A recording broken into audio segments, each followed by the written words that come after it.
hesitation or thermal excitation in the semiconductor diode. Electrons in the p side, which are minority charge carrier, diffuse from p side to n side, and these positive charges in the depletion layer attract them. Similarly, the holes in the n side, from n side they diffuse to p side, and these negative charges in the p region attract them, due to which a small amount of current flows across the junction, which is called as leakage or reverse saturation current. The direction of the reverse saturation current is shown in the diagram.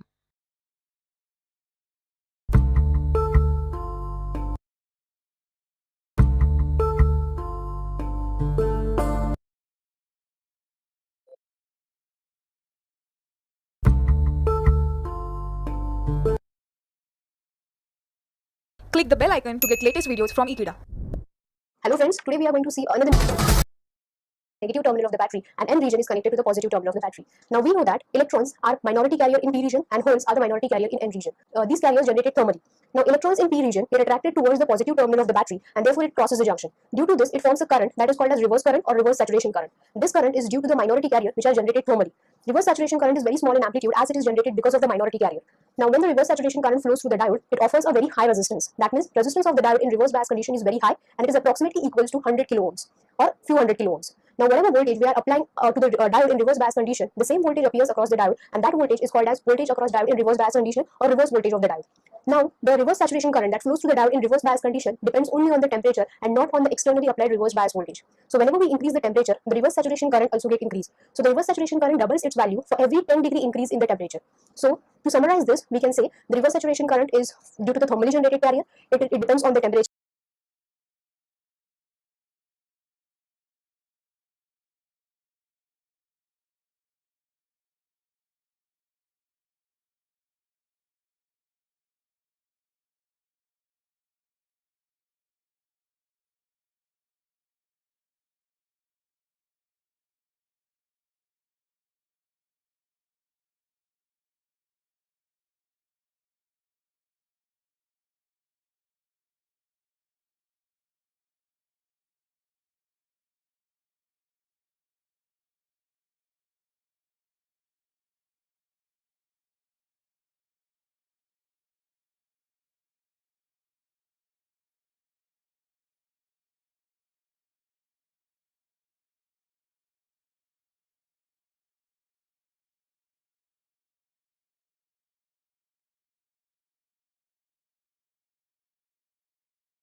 And not depends upon the external voltage. And whenever we connect diode in reverse bias condition, it offers a very high resistance which is equals to few 100 kilo ohms, and whatever voltage we are applying in the reverse bias condition, the same voltage appears across the diode. So this is what about the reverse saturation current or reverse current of the diode whenever it is connected in reverse bias condition. So thank you very much.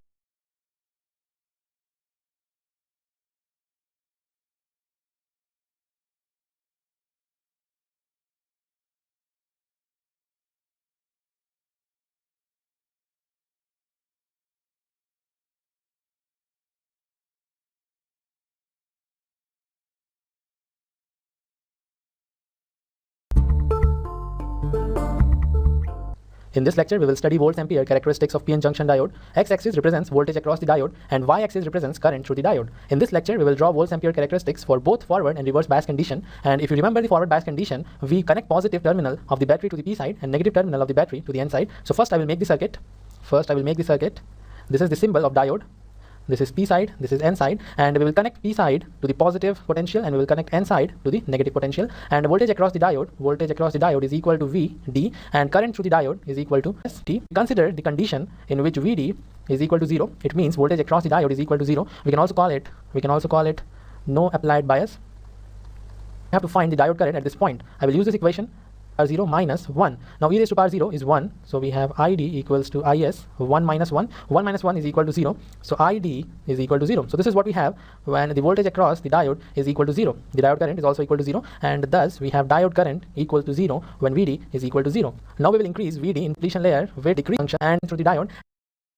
current through the diode because some electrons will cross the junction and there will be current through the diode. So there is small current through the diode, and when VD is equal to VB, it means the forward bias potential is equal to the barrier potential. There is flood of electrons crossing the junction and we have rapid increase in current, as you can see here. This is the plot of germanium and this is the plot for silicon. And in case of germanium, barrier potential is 0.3 volts, and in case of silicon, barrier potential is 0.7 volts. So if we consider the case of germanium, if VD is equal to 0.3 volts, it means VD is equal to barrier potential. There is flood of electrons crossing the junction and current will increase rapidly. And if you increase the VD further, the current will increase exponentially. So there is generous flow of current through the diode if VD is greater than or equal to barrier potential. And in case of silicon, if VD is greater than 0.7 volts or even equal to 0.7 volts, we have generous flow of current through the diode. So this is all for VI characteristics in case of forward bias condition. Now we will move to reverse bias condition, and in case of reverse bias condition, positive terminal of battery is connected to the N side.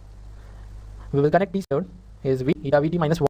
In bracket we have E is negative, right? I is current, and in case of diode current ID, it is equal to I majority current due to majority charge carriers minus I saturation, the saturation current, and I majority is equal to 0.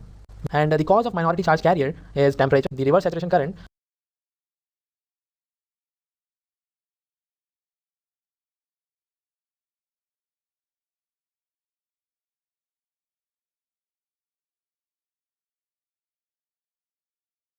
only depends on the minority charge carriers, and the cause of minority charge carrier is temperature. So the number of minority charge carriers is fixed. Let me write this down. Number of carriers is fixed, and because of this we have a very small current in the beginning. If you go on increasing the temperature, the current will not change, and this current is IS, reverse saturation current. It is very small current in order of microamperes. You can see in order of microamperes, and this is very small because it only depends on the minority charge carriers, and the number of minority charge carriers is very small. That's why they are called as minority charge carriers, because they are small in numbers as compared to majority charge carriers. And if you go on increasing the voltage, if you go on increasing the reverse bias potential to a higher value, you will find that there is a sudden rise in current. This graph is for germanium and this graph is for here, and this voltage here is called as breakdown voltage or Zener voltage. It is called as breakdown voltage because at this voltage breakdown of diode occurs. Now we have to understand breakdown, what is breakdown, and this is the most important point of this lecture, and it is very interesting and very simple. On increasing reverse bias voltage to a very high value, the electrons will acquire a very high kinetic energy. The process will continue like a chain reaction. So what is happening here? When you go on increasing the reverse bias potential, the electrons will gain the kinetic energy. They will have the kinetic energy which is very high, and they will break the covalent bond and collide with other electrons. Now we have two electrons. These two electrons will go and collide with other two electrons, and we have is very high, and Zener diode is very good if you want.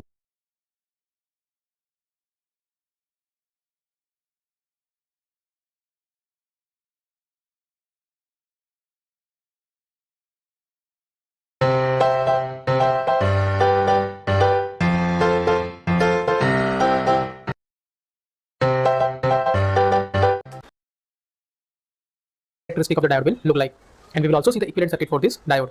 And in the subsequent videos we will learn about the device physics of this diode, and we will also see the different applications of the diode. So now the question is, what is diode?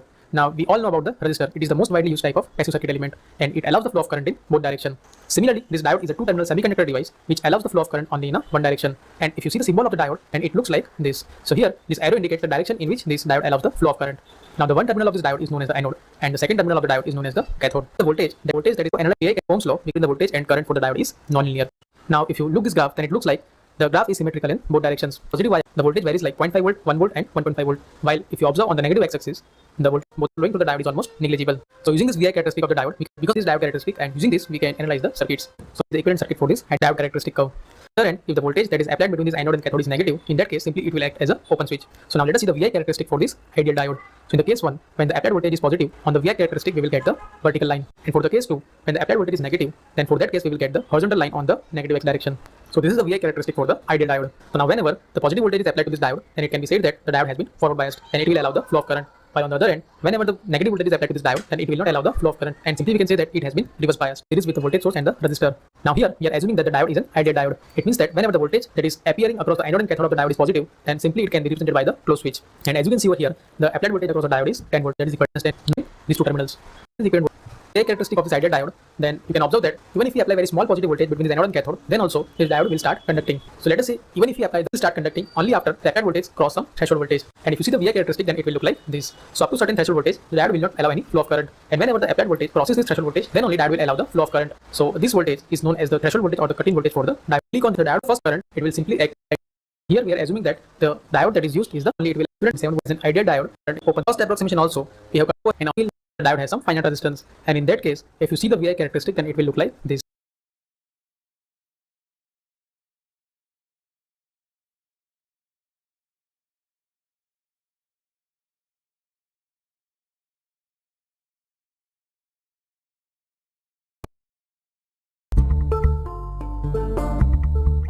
In the last lecture, we completed DC resistance of PN junction diode. In this lecture, we will learn AC resistance. This is the VI characteristics of the diode, and we will use these characteristics to calculate the AC resistance. If we apply an AC input in place of DC input, the varying input will move the instantaneous operating point up and down. This is very important point. When we apply an AC input in place of DC input, the input will vary, and this will move the instantaneous operating point up and down. In case of DC input, the DC resistance is simply equal to V. Not use this equation, and now we will try to understand how the instantaneous operating point moves up and down when we apply the alternating input. In the last lecture, I told you we have different resistance levels. Depending on the type of input. If we apply DC input, we have DC resistance. If we apply AC input, we have AC resistance. DC resistance is also called as static resistance, and AC resistance is also called as dynamic resistance. We completed DC resistance in the last lecture, and in this lecture we are dealing with AC resistance. VD is the voltage across the diode, and initially VD is equal to 0, and because of this, current through the diode ID is also equal to 0. When VD changes like this, the current through the diode will also change in the same way, and you can clearly, when VD changes, initially VD is equal to 0, and because of this, current through the diode ID is also equal to 0. When VD changes like this, the current through the diode will also change in the same way, and you can clearly see with a small change in VD, with a small change in voltage across the diode, the current changes rapidly. There is significant change in current, and the operating point will move because of this. Let's say at this point the operating point is Q, and at this point you can see VD is equal to 0 and ID is also equal to 0. When VD increases in this time interval, the operating point Q will move like this, and finally the operating point is equal to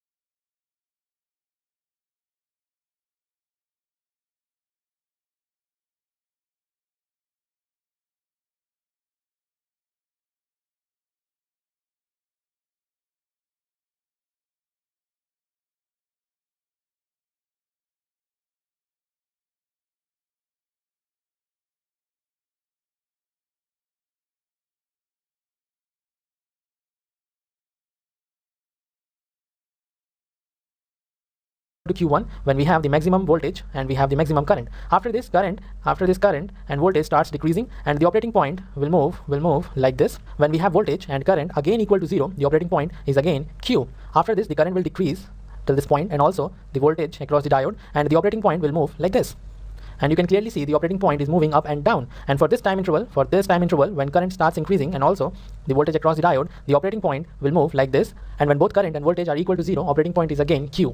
So the operating point is moving like this, up and down. And depending, will draw mine PD by delta ID. This is how we can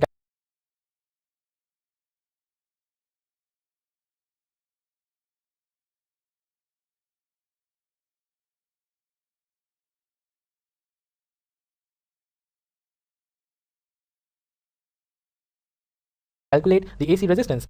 But in numerical problems, we will not use this. We will not draw the tangent line passing through the operating point to calculate the RD. We will use another equation. RD is equal to 26 millivolts divided by ID. We will use this equation, and we will try to derive this equation in this lecture. This is very important. And by using this equation, we can easily calculate the AC resistance by just knowing the ID, by just knowing the diode resistance. We do not require the characteristics. We only need the diode current. So let's move to the derivation of this equation. Before this, there is one important point that we should know.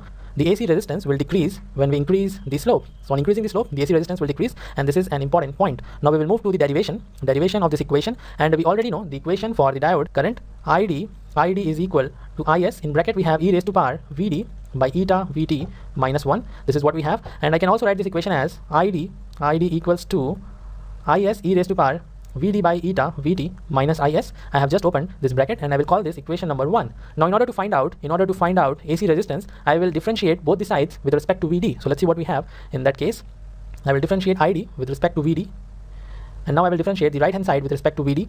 This will give me IS. IS is the constant with respect to VD, so there is no need to differentiate IS. We will differentiate e raised to power VD by eta VT, e raised to power VD by eta VT minus differentiation of IS with respect to VD, and IS is constant, and the differentiation of constant is equal to 0. So we have 0 here, and now we are left with e raised to power AX differentiation of e raised to power VD by eta VT equal to ID plus IS. From equation 1, you can see, from equation number 1, you can see IS e raised to power VD by eta VT is equal to ID plus IS. When we add IS on both the sides, we have IS plus ID equals to IS e raised to power VD by eta VT. So the right hand side is equal to 1 by eta VT in bracket ID plus is, and id equal to is on both the sides. We have is plus id equals to is e raised to power vd by eta vt. So the right hand side is equal to 1 by eta vt in bracket id plus is, and id is greater than is, so we can neglect is, and we have id divided by eta vt, and on the left hand side we have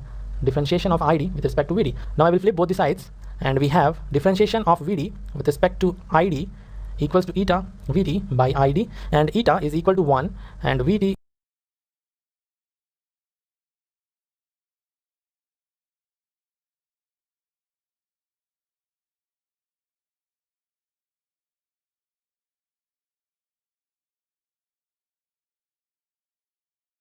is equal to 26 millivolts. So we have dvd by did equals to 26 millivolts by id, and dvd by did is nothing but rd. So we have this equation. This is the derivation for this equation, and we can easily use this equation to calculate the AC resistance. There are some constraints related to this equation when it is equal when you are calculating the AC resistance near the knee. Now what is the knee? If you draw the characteristics, then this portion is called as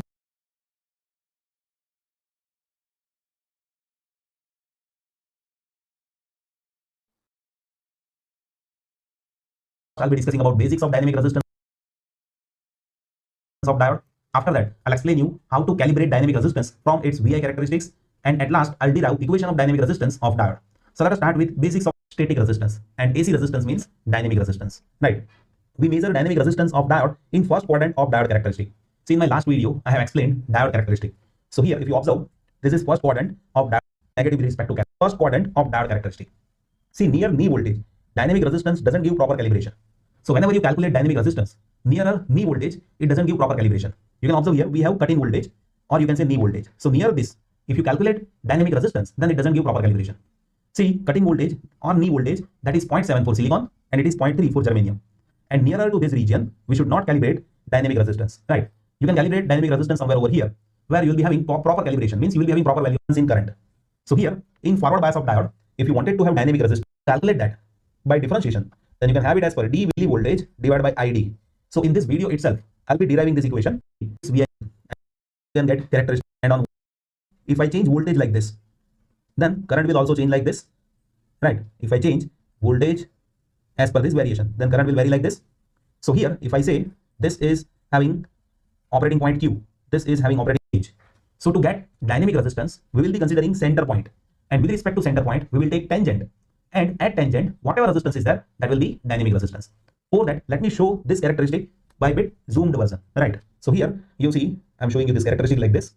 So that is this, where let us say here we have Q1, here we have Q, and here we have Q2 point, which I have shown you over here, right? So what we will be doing is we will be taking tangent from Q, which is center one. So tangent will be somewhat like this. So tangent shows what? Tangent shows that variation of voltage with respect to current. So horizontally, let's see. Eta is ideality factor. So let us differentiate by dVd. If you differentiate this, then this I of s, that is constant, take it outside, and differentiation of e to the power vd by eta vd, that will be e to the power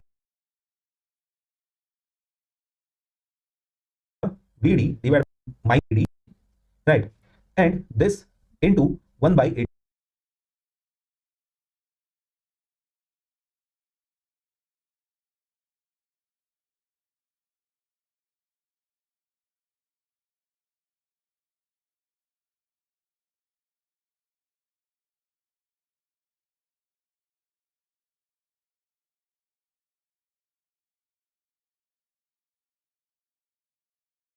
Electronics.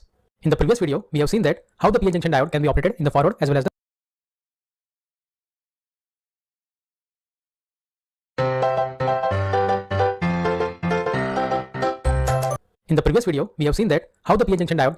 forward as well as the reverse bias condition. And we have seen that in the forward bias condition, when the applied voltage is more than the threshold voltage or the barrier potential of this PN junction diode, then the current starts flowing from the P side to the N side. On the other hand, in the reverse bias condition, there is hardly any flow of current from that. This current flows due to the minority charge carriers. And then we are seeing that even if we increase this reverse, which can be applied in this reverse bias condition, and if we apply this voltage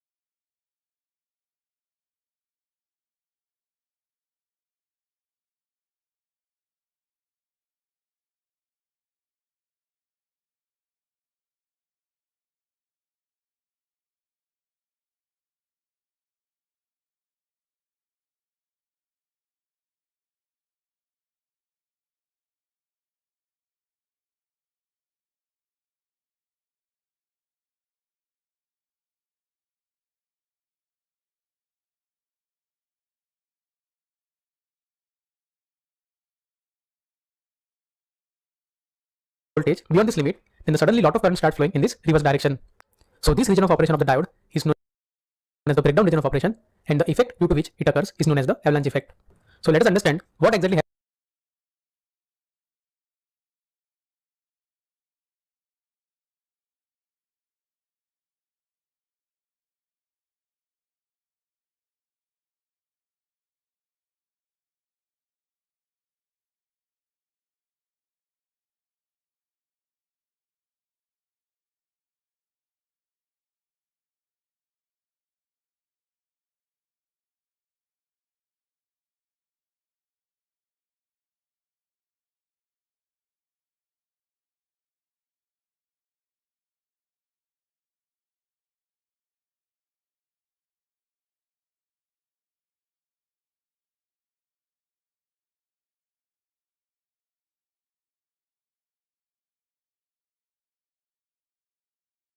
happens in this getting is due to the minority charge carriers after this breakdown voltage. Now we know that in the reverse bias condition, the current which we are getting is due to the minority charge carriers. So in the reverse bias, as we increase the applied reverse voltage, the width of the depletion region will increase.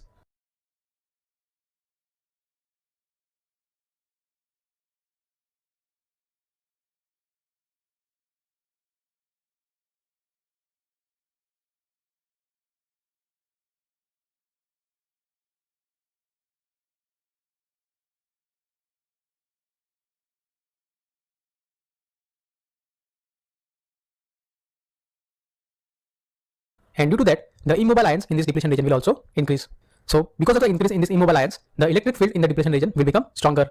And due to the stronger electric field, now the minority charge carriers which are in the vicinity to this depletion region will get accelerated.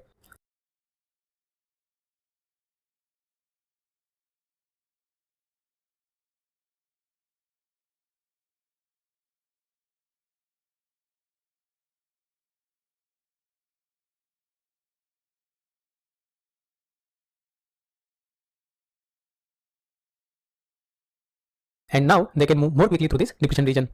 And while moving, these free charge carriers can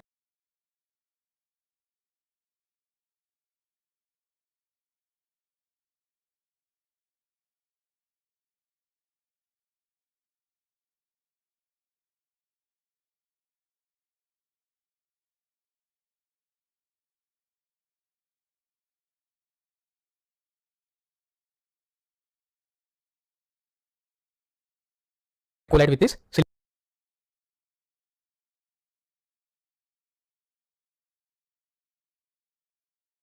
silicon atoms. But once the applied voltage reaches the breakdown voltage,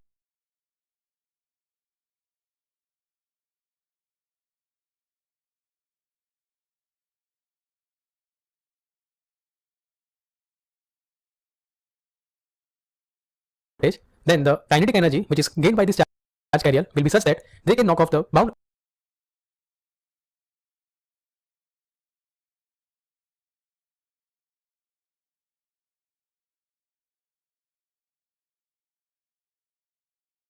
or the valence electron of this silicon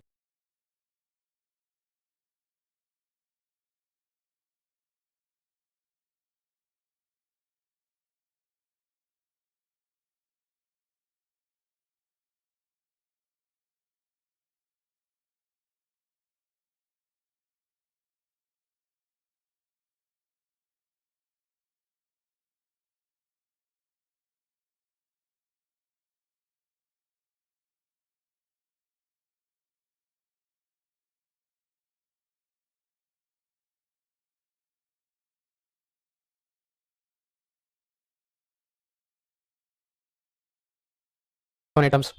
So if you see the same thing out and under the influence of the electric field, now these two electrons can collide with the two more atoms and they can energy, then it can knock out a bound charge or the valence charge of this atom.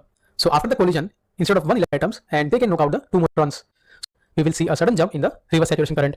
So this effect is known as the avalanche breakdown effect, and the voltage after which it occurs is known as the breakdown voltage. So far as we have seen, this avalanche breakdown effect is caused by the impact ionization, meaning that the high energy charge particle can knock out the bound electron from the silicon atom, and in this way it creates the electron hole pair. So for the normal diode, this region of operation should be avoided, because when the applied voltage is more than this breakdown voltage, then the diode starts conducting in the reverse direction also. Moreover that, if there is no current limiting resistor in series with this diode, then due to the very large current or very high power dissipation, this diode may get damaged. So for the normal diode, this region of operation should be avoided. But there are some diodes which are meant to be used in this breakdown region. and this diode is known as the Zener diode. But in the Zener diode, the breakdown mechanism is different from the avalanche effect, and this breakdown mechanism is known as the Zener breakdown effect. So now let us understand what exactly happens in this Zener breakdown effect. So unlike the normal diode, the P and N type regions, understand what exactly happens in this Zener breakdown effect. So unlike the normal diode, the P and N type regions of the Zener, what exactly happens in this Zener breakdown effect? So unlike the normal diode, the P and N type regions of the Zener diodes are heavily doped, meaning that the number of impurity atoms in this P and N region will be more, and due to that, the number of free charge carriers in both regions will be more. So here, instead of denoting these two regions by P and N, here these two regions are denoted by the symbol P plus and N plus. So basically it represents that these two regions are heavily doped. So now due to from N side to the P side, then it will get recombined very much near to the junction itself.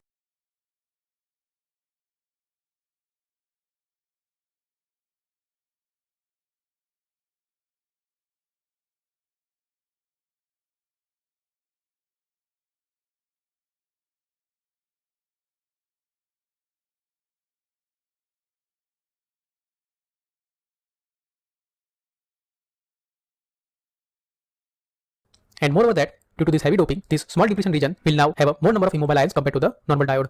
So due to this, now the built-in electric field inside this depletion region will be much stronger. And when this diode is reverse biased, then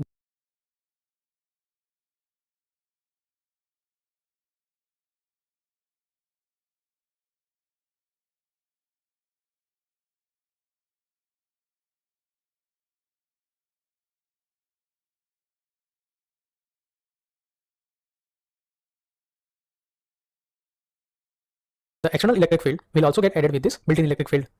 And due to that, now the electric field in this depletion region will become very strong. And at one particular voltage, it will become so strong that it can knock out the bound electrons of this silicon atom.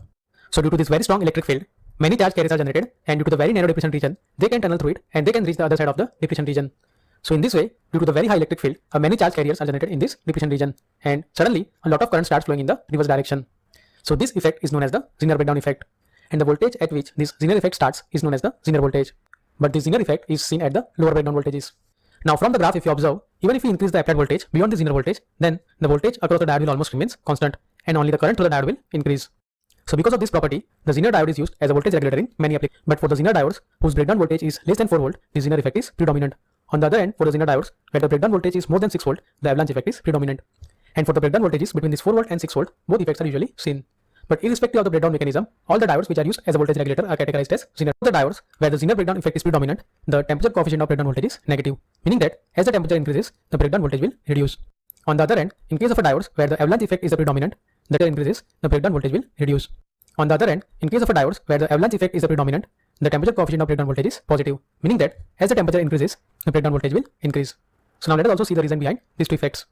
So in case of a Zener effect, the additional charge carriers are generated due to the strong electric field. But as the temperature increases, the more and more number of electron hole pair will get generated. So due to that, now we require a less electric field to generate these additional charge carriers. Or in other words, we can say that the required breakdown voltage will reduce. On the other end, in case of avalanche breakdown effect, the additional charge carriers are generated due to the impact ionization. Or in other words, we can say that it is generated due to the collision of the charge carrier with the silicon atoms. So as the temperature increases, the silicon atom starts vibrating. It is generated due to the avalanche charge increases. The more and more number of electrons of Zener increases, the additional charge carriers are generated due to the strong electric field. But as the temperature increases, the more and more number of electron hole pair will get generated. So due to that, now we require a less electric field to generate these additional charge carriers. Or in other words, we can say that the required breakdown voltage will reduce. On that, it is generated due to the collision of the charge carrier. The mean free path of the collision will reduce. Or we can say that the time required between the two collision will reduce. So due to that, now the electrons will not be able to gain the sufficient kinetic energy. And due to that, now they will require a more electric field. Or in other words, increases. Here is a list of the differences between the avalanche and the Zener breakdown effect. About the avalanche and the Zener breakdown effect. And in summary, here is a list of a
differences between the avalanche and the linear breakdown effect.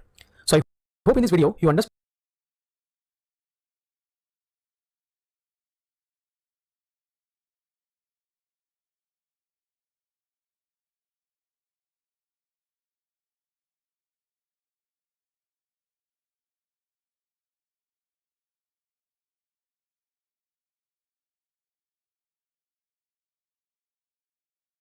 In this video, we're going to see transient behavior of a p-n junction diode.